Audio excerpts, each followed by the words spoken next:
Tā mēs lasām Jāņa evaņģēlijas 1. nodaļa no 43. līdz 51. pantam. Nākamajā dienā Jēzus gribēja doties uz Galileju. Viņš atrod Filipu un saka tam: seko man. Bet Filips bija no Betsaidas Andreja un Pētera pilsētas.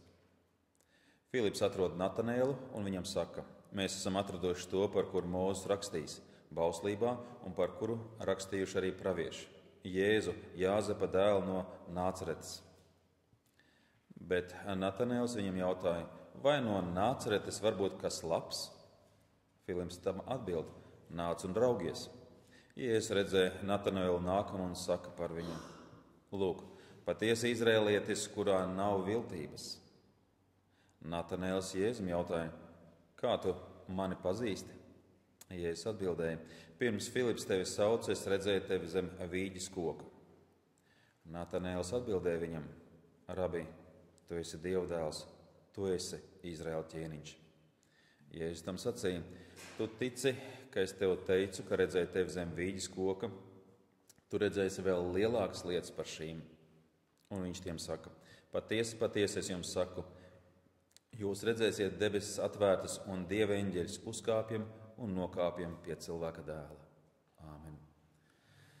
Kungs Jēzu Kristu, mēs arī līdz ar mācekļiem vēlamies redzēt lielas lietas. Un lielas lietas notiek tikai caur Tevi, Kungs.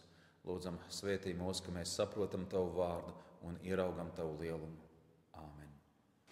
Iepriekšējā reizē mēs domājām par mācekļiem, par pirmajiem Kristus mācekļiem, par Andreju un Jāni, kāds bija viņu ceļš pie glābēja. Un tur bija 4 soļi. Viņi dzirdēja evaņģēliju, viņi sekoja Jēzum, viņi bija kopā ar Jēzu. Un šī kopā būšana bija tik iespaidīga un ietekmīga, ka viņi to nevarēja paturēt sevī un stāstīt citiem cilvēkiem. Dievs ir vēlējies, lai mēs zinām, kas bija šie pirmie Kristus apustuļi, pirmie mācekļi. Un viņš caur evaņģēliju mums parāda ne tikai šo apustuļu saskarsmi ar Kristu, bet arī parāda garīgus principus, kas ir pāri laikiem un pāri laikmetiem. Garīgus principus, kurus mums vajadzētu zināt. Ko tad nozīmē tuvoties Kristum? Ko nozīmē satikt Kristu? Ko nozīmē būt ar Kristu kopā?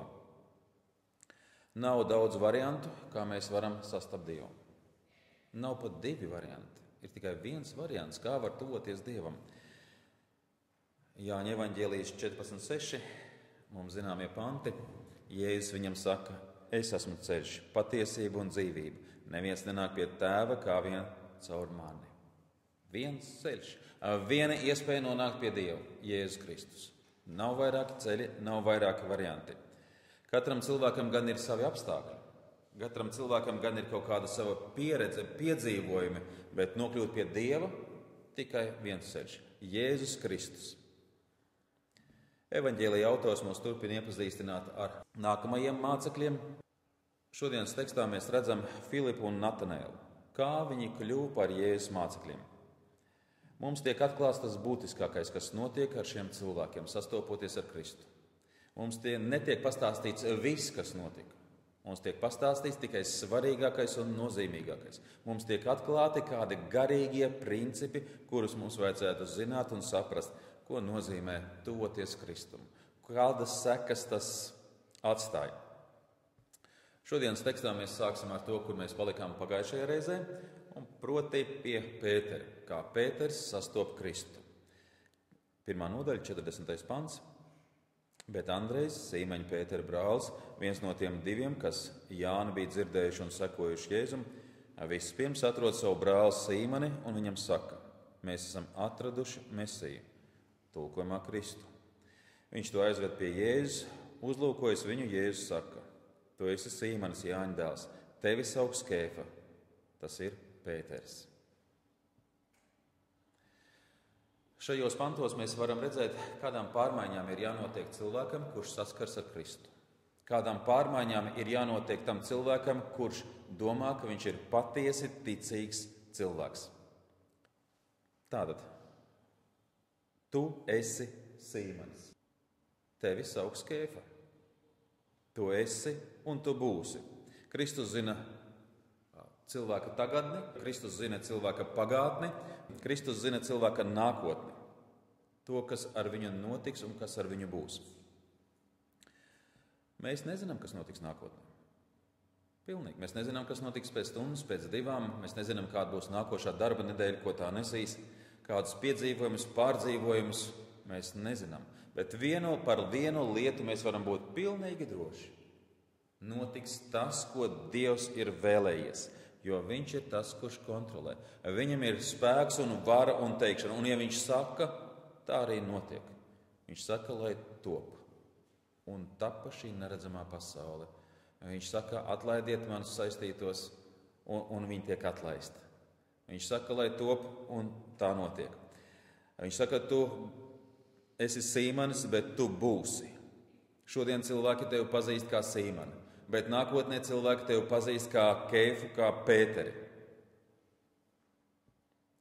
Kristus izmaina cilvēka vārdu. Pirmā mirklī šķiet, kas tur liels bija viens vārds, tagad ir otrs. Senajā pasaulē vārdu došana bija atšķirīgāka no šodienas.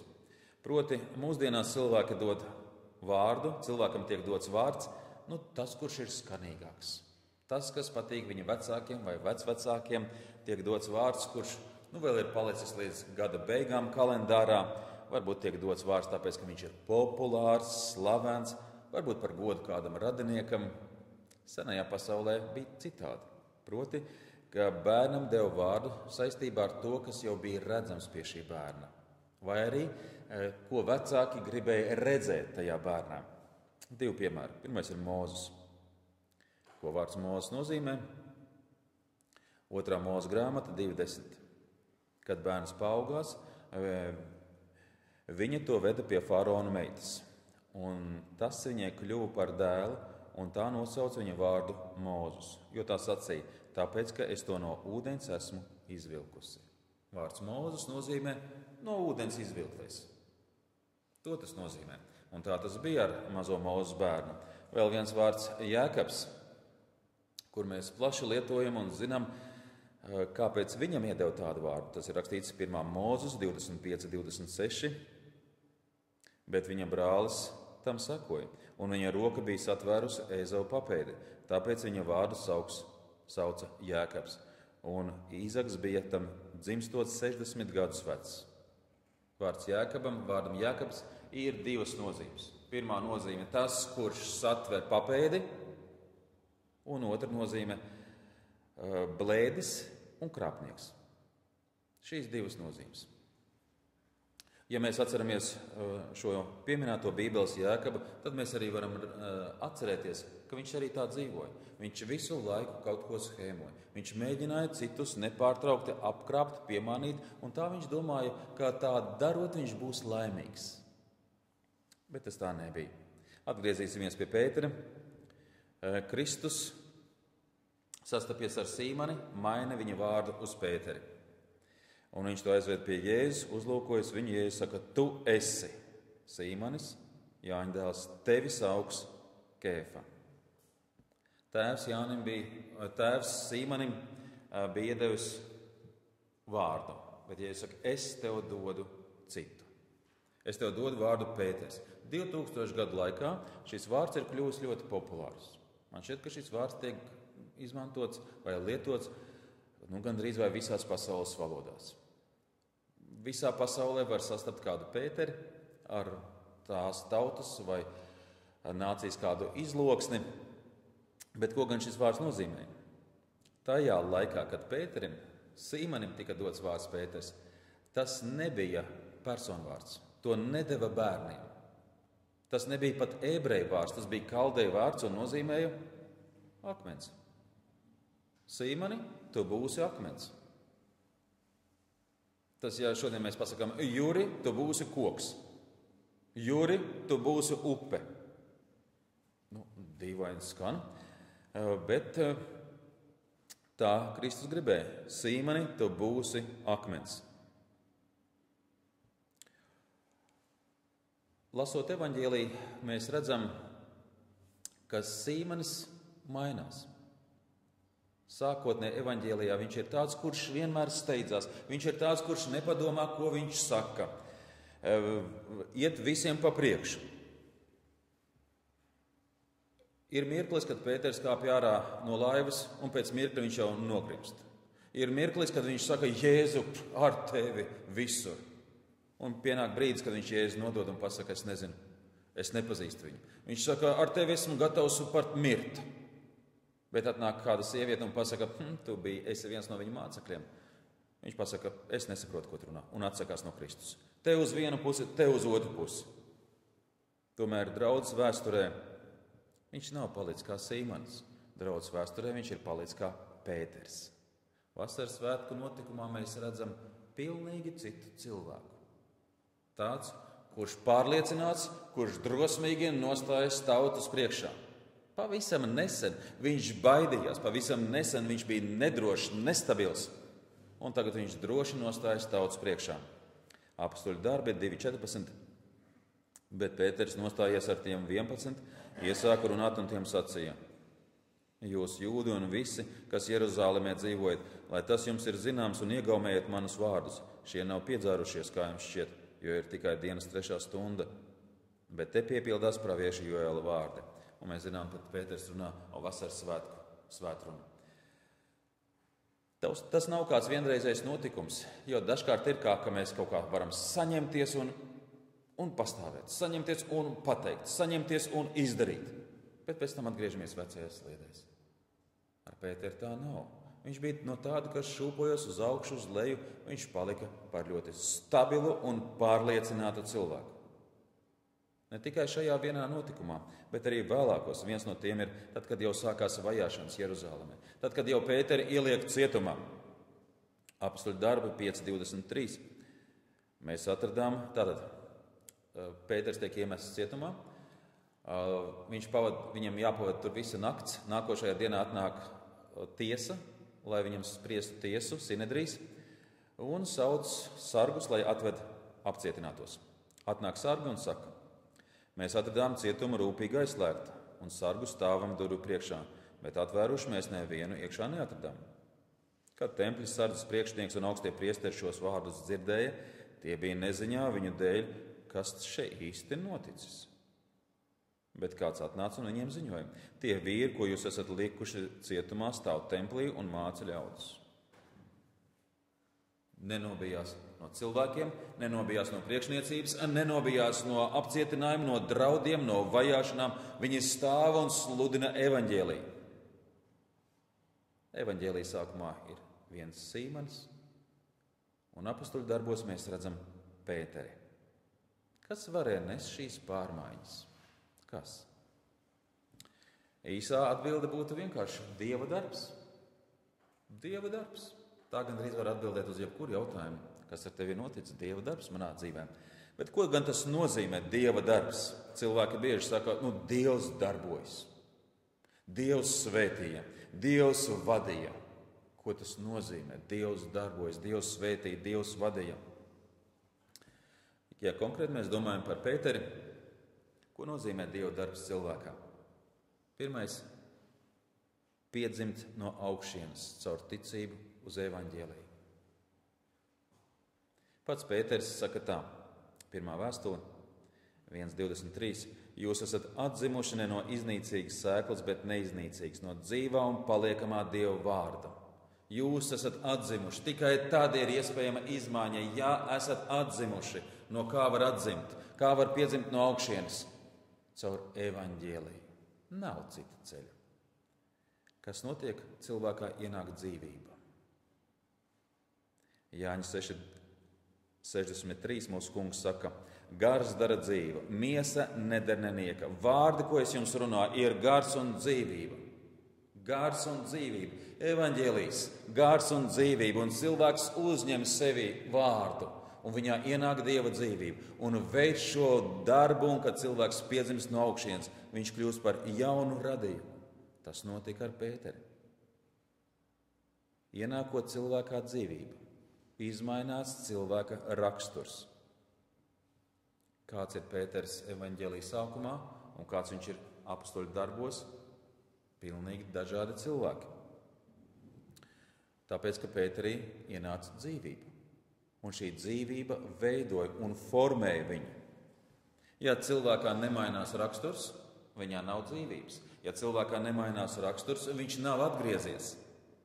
Ticīgs cilvēks vienmēr mainās, un viņa raksturs veidojas līdzīgs Jēzus raksturam. Pašam cilvēkam nav spējas mainīties, pašam cilvēkam nav spēka pārmainīties. Bieži vien mēs domājam, es to gribētu, es to vēlētos. Un kad atnāk kāds no draudzes, jā, gars ir labprātīgs, bet tā miesa ir vāja, tā švakiņa, nav jau tā spēciņa. Gribēt man ir dots, bet darīt nē. Ir vajadzīgs spēks no augšienes, un šis spēks nāk caur Dievu vārdu, caur evaņģēliju. Caur evaņģēliju nāk dzīvība, kas izmaina cilvēku. Un izmainīja ne tikai Pēteri, bet izmaina katru ticīgo. Ne tikai Pēters tapa par dzīvu akmeni. Kristus katru ticīgo dara par dzīvu akmeni. 1. Pētera 2,4. Ejiet pie viņa, kā pie dzīvā akmens, tas ir pie Kristus, kas gan cilvēku atmest, bet Dievam izredzēts un dārgs, un uzceliet no sevis pašiem kā dzīviem akmeņiem.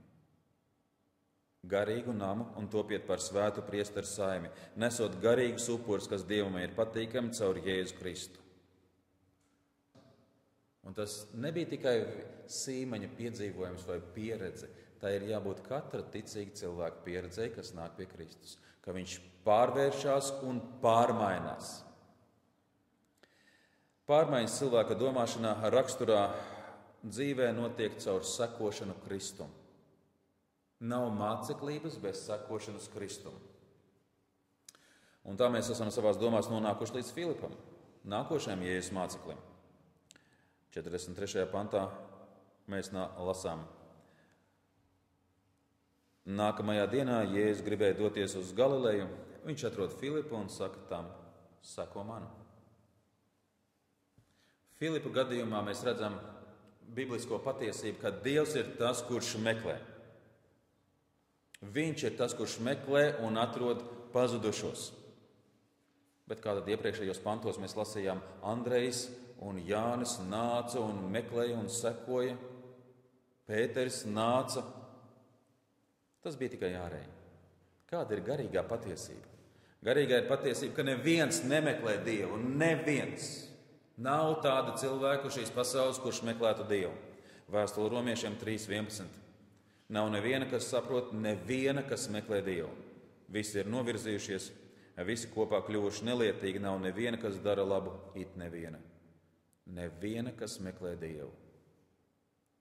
Un Filipa gadījumā mēs arī redzam to, ka Kristus nāk un meklē. Bieži gan dzirdēts, ka cilvēki saka, es Dievu atradu tādā un tādā vecumā. Es Dievu sastapu savās bēdās, es Dievu sastapu savā slimībā, es Dievu piedzīvoju caur kaut kādu notikumu.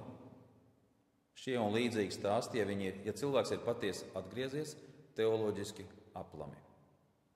Ja cilvēks ir piedzīvojis atgriešanos kādos apstākļos, kādos notikumos vai kādā vecumā, tad viņam vajadzētu sacīt, Dievs mani atrada tajā vecumā. Dievs mani atrada tajos apstākļos. Dievs mani atrada manā slimībā. Mēs paši nemeklējam Dievu. Kāpēc cilvēks nevar atrast Dievu? Tāpēc, ka visa mūsu daba ir pret Dievu. Mēs negribam Dievu. Mums nepatīk Dievs. Cilvēks ir garīgi miris, tāpēc viņš nemeklē Dievu. Ko mironis var izvēlēties? Ko mironis var meklēt? Esat redzējuši, kā miroņi kaut ko meklē? Kocēnos? Rubenē? Tas būtu diezgan briesmīgi. Bet neviens neko tādu nav redzējis. Tāpat arī garīgi mirušie. Viņi neko nemeklē. Evaņģēlija sākumā lasām 1.5. Gaisma spīd tumsībā, bet tumsība to neuzņēma. Viņš bija pasaulē un pasaule caur viņu radusies, bet pasaule viņu nepazina. Viņš nāca pie savējiem, bet savējie viņu nepieņēma. Ne savējie, ne svešie, ne jūdi, ne pagāni, neviens. Mums nevajag Jēzu. Pārsteidzoši ir tas, ka cilvēks ir reliģiozs būtne. Cilvēkam vajag kādu pielūgt. Cilvēks nevar bez pielūgsmes. Cilvēks nevar bez pielūgsmes, un tajā pašā laikā viņš noraida Dievu. Cilvēks pielūdz. Paskatieties, ko cilvēki pielūdz. Viņi pielūdz iepirkšanos svētdienās, viņi pielūdz mantu, pielūdz modi, pielūdz sevi, savu ārējo izskatu, pielūdz sportu, makšķerēšanu, mašīnu, visu kaut ko var pielūgt. Un cilvēki arī to dara. Velta savu laiku, spēku, naudu, līdzekļus, kalpošanu, lai tikai pielūgtu basketbolu, lai tikai tur būtu, lai nofotografētos ar savu elku. Neviens nemeklē Jēzu. Neviens. Viņš nāk un meklē. Atcerēsimies gadījumu par Caķeju. Caķejs gribēja redzēt Jēzu. Un Caķejs nāk, un problēmas viņam tur bija dažas. Un tad viņš aiziet un uzkāp kokā. Tas ir cilvēks, kurš neordināri domā. Vienmēr atrod kādu risinājumu no savu strupceļa. Viņš uzkāpa kokā, mēs zinām šo sarunu. Droši vien, ka tā bija diezgan komiska, pārējie vēl tur vairāk par to pasmaidīja, bet Caķejs bija panācis savu. Jēzus nāk pie viņa mājās. Un šajā saskarsmē ar Jēzu Caķejs atgriežas. Tad mūsu kungs saka tā, Lūkas 19.9. Jēzus sacīja viņam: šodien šim namam pestīšana notikusi, tāpēc, ka arī šis ir Ābrahama dēls. Jo cilvēka dēls ir nācis meklēt un glābt pazudušo. Pazudušais nevar pats sevi atrast. Ja pazudušais varētu pats sevi atrast, tad arī cilvēks pats sevi varētu no purva izvilkt. Tā kā Minhausens pats sevi izvilka no purva aiz matiem, sevi un arī zirgu pie reizes. Pasakas. Cilvēks nevar sevi atrast, jo viņš ir pazudis. Un to dara vienīgi Dievs. Tas bija ar Caķeju, tas bija ar Filipu, un tas ir ar katru ticīgo. Nākamajā dienā, ja es gribēju doties uz Galileju, viņš atrod Filipu un saka: seko man. Sekošana vienmēr maksā. Vienmēr. Bez ticības nav iespējams sekot, bet ticība ir gatava maksāt. Ja nav ticības, cilvēks nevar atteikties no savām vēlmēm, no savām interesēm, no savām prioritātēm, no savām sajūtām, no saviem pārdzīvojumiem. Ar ko sākās kristietība? Ar ko sākās sekošana Kristum? Lūkas 9.23. Un viņš sacīja uz visiem, ja kāds grib man sekot, tad tās, lai aizliedz sevi, ikdienas ņem uz sevi savu krustu un staigā man pakaļ. Jo kas savu dzīvību grib izglābt, tam tā zudīs, bet kas savu dzīvību manis dēļ zaudēs, tas to izglābs. Jo ko tas cilvēkam līdz, ka viņš iemanto visu pasauli un pats sevi pazaudē un samaitā. Ja kāds grib man sekot, aizliedz sevi. Daudzi ir gatavi sekot, tikai tad, ja par to nav jāmaksā. Ja tas ir viegli, tad ir gatavi sekot. Ja tas netraucē manai ikdienai, ja tas netraucē maniem plāniem, ja tas neizjauc to, ko es esmu iecerējis, ja šī sekošana atbilst tam, kāds ir mans priekšstats, kāda ir jābūt Kristus māceklībai. Atcerēsimies, evaņģēlijā daudzi gribēja sekot. Daudzi nāca un klausījās un aizgāja projām. Bet kādu vēl tur palika, kādu brīdiņu palika. Un tomēr arī pienāca viens brīdis, un viņi sacīja: viss, mums ir līdz. Mēs gribam iet prom. Un viņi aiziet. Kuri jau bija sacījuši, ka viņi ir Jēzus mācekļi. 70 cilvēki aizgāja projām. 70. Un palika 12. Pie tiem 12 mūsu kungs griezās un sacīja: vai arī jūs gribat aiziet? Māceklība sākās ar nomiršanu sev. Reiz arī bija gadījums, kad pie kunga Kristus pienāk kāds jauneklis un saka: ko man darīt, lai es iemantotu mūžīgo dzīvību? Mateja 19.16. Un redze, viens piegāja pie viņu un sacīja: mācītāj, ko laba man būs darīt, lai es iegūtu mūžīgo dzīvību? Un viņš tam sacīja: ko tu man jautā par to, kas ir labs? Ir tikai viens labs. Un tad turpinās šī saruna tālāk. Šīs sarunas turpinājumā kungs saka 21. pantā: pēc Jēzus tam sacīja: ja tu gribi būt pilnīgs, tad noej, pārdod visu, kas tev ir, un atdod to nabagiem. Tad tev būs manta debesīs. Tad nāc un staigā man pakaļ. Bet Kad jauneklis dzirdēja šos vārdus, viņš aizgāja noskums, jo tam bija daudz mantas. Lūk, kur viens sekošanas piemērs. Jā, Jēzu, es tev gribu sekot, jā, es gribu, bet es negribu par to maksāt. Jauneklis bija reliģios, viņš nebija ticīgs. Viņš sekoja kaut kam citam. Viņš sekoja pasaulē, viņš sekoja naudas kustībai, viņš sekoja mantai, viņš sekoja sevis apliecināšanai, bet viņš nebija gatavs nomirt sev un iet Jēzum pakaļ. Mūsu kungs sacīja, jūs nevarat kalpot diviem kungiem. Vai no vienam jūs kalpojat, vai no otram. Un nevar būt tā. Es gan pasaules lietās esmu tāds liels, un gan arī ticības lietās gribu būt liels. Vai no viens, vai no otrs. Mateja 6:24. Neviens nevar kalpot diviem kungiem. Vai viņš vienu ienīdīs un otru mīlēs, jeb viņš vienam pieķersies un otru atmetīs. Jūs nevarat kalpot Dievam un mantai. Tam jauneklim problēma bija ar mantu. Šī manta bija ieaugusi viņam sirdī. Viņš bija ar to saistījies. Tā bija viņa dzīves jēga, viņa centrs. Ap to viss kārtojās viņa dzīve. Un reliģiozā darbība tikai bija tā āršķirība. 25. pantā mēs arī lasām: tāpēc es jums saku, nezūdaties savas dzīvības dēļ, ko ēdīsiet un ko dzersiet, ne arī savas miesas dēļ, ar ko ģēpsieties. Vai dzīvība nav labāka nekā barība, vai miesa nav labāka nekā drēbes? Bībelē ir daudz piemēru, kuri mums parāda, ko nozīmē sekot, ko nozīmē maksāt par šo sekošanu. Un ļoti koncentrētā veidā tas ir pateikts vēstulē Ebrejiem 11. nodaļā. To varat aiziet mājās un izlasīt un redzēt, ko nozīmē sekot, ko nozīmē maksāt ar sekošanu Kristum. Tātad Kristus māceklis mainās, jo viņai ir Kristus dzīvība. Un Kristus dzīvība viņu vada un liek sekot glābējam. Un trešo lietu mēs redzam pie Natanēla. Filipa sastapšanās ar Kristu bija tik iespaidīga, ka viņš to nevarēja paturēt sevī. Viņam vajadzēja kādam to izstāstīt. Līdzīgi tā kā to izdarīja Andrejs. Viņš aizgāja un izstāstīja to savam brālim Pēterim. Filips sastop Kristu un viņš nevar to paturēt sevī. Un viņš aiziet un izstāsta Natanēlam. 45. pantā lasām: Filips atrod Natanēlu un viņam saka, mēs esam atraduši par to, par kuru Mūzes rakstījis bauslībā un par kuru rakstījuši ir pravieši, Jēzu Jāzepata dēlu no Nacaretes. Mēs esam to atraduši. Viņš nevar nociesties. Viņš izstāsta savam brālim šo piedzīvojumu. Ko Natanēls saka? 46. pants, bet Natanēls viņam jautāja: vai no Nacaretes var būt kas labs? Filips tam atbild: nāc un raugies. Bībeles pētnieki nevar pateikt, kāpēc bija slikts priekšstats par Nacareti.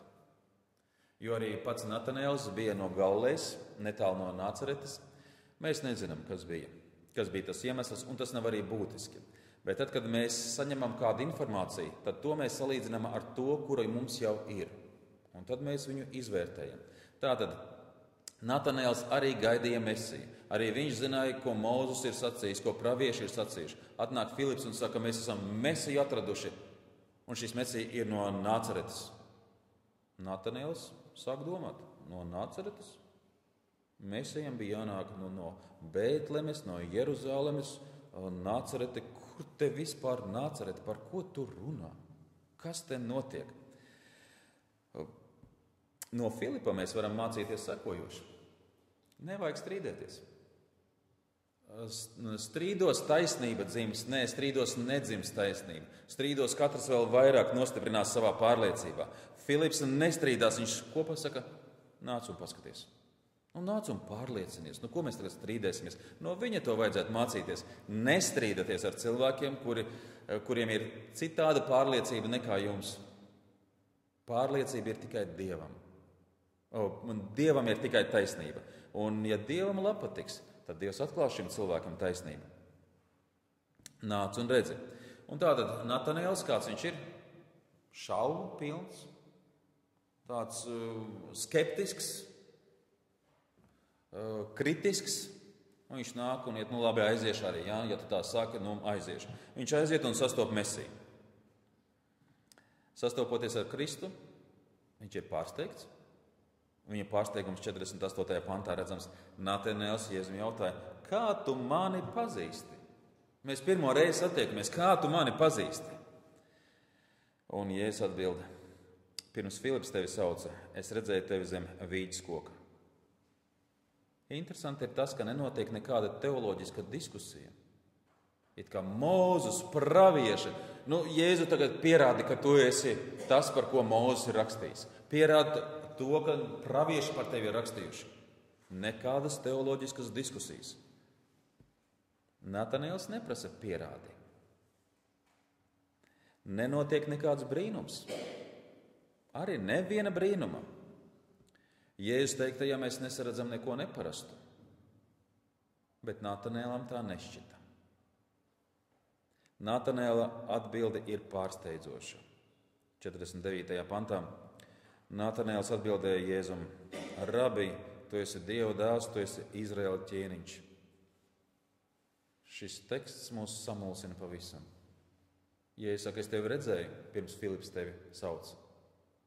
Un tagad to dzirdot, viņš saka, tu esi Mesija, tu esi Izraēla ķēniņš.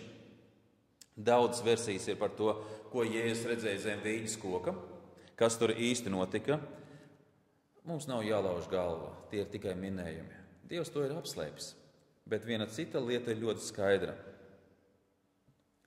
Natanēlam zem vīģes koka bija kāds īpašs piedzīvojums vai pārdzīvojums sakarā ar Dievu, ko neviens cits nezināja, izņemot Dievu. Tas bija starp Natanēlu un Dievu. Neviens to nezināja. Un atnāk Kristus un saka, es tevi redzēju, es tevi dzirdēju, es zinu, kas notika tur. Un viņa sirds salūst. Tu esi Izraēla ķēniņš. Zem vīģes koka notika kaut kas tāds, kas bija starp Natanēlu un Dievu. Un Kristus to atklāja. Kā tas bija iespējams? Tikai Dievs to zināja. Un tad Kristus parādās kā Mesija, kā Izraēla ķēniņš. 50. pantā lasām, Jēzus tam sacīja, tu tici tāpēc, ka es tev teicu, ka redzēju tevi zem vīģes koka. Tu redzēsi vēl lielākas lietas par šīm. Kristus mācekļiem tas lielākais nav tas, kas bijis. Kristus mācekļiem tas lielākais nav, kas ir tagad. Kristus mācekļiem tas lielākais tas, kas būs priekšā. Lielākas lietas par šīm. Jo viņos ir Kristus dzīvība. Viņi sako Kristum. Un viņi piedzīvos lielas lietas. Kas ir lielas lietas? Tās nav tas, kas ar mums saistīts. Lielas lietas ir saistīts tikai un vienīgi ar Dievu. Kas var būt lielāks par to, kā piedzīvot Dievu? Piedzīvot Dieva svētumu, piedzīvot Dieva varenību, piedzīvot Dieva slavu.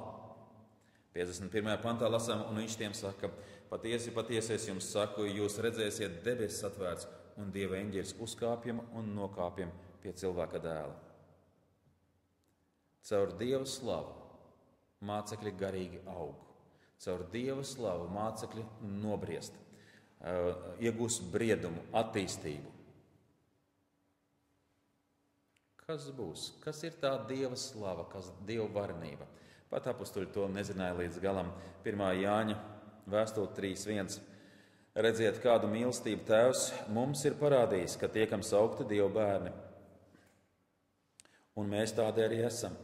Pasaule mūs tāpēc neatzīst, ka tā viņu nav atzinusi. Mīļie, tagad mēs esam Dieva bērni un vēl nav atklājies, kas mēs būsim. Mēs zinām, ka tad, kad tas atklāsies, mēs būsim viņam līdzīgi, jo mēs redzēsim viņu, kāds viņš ir. Tā ir Dieva bērnu nākotne. Āmen.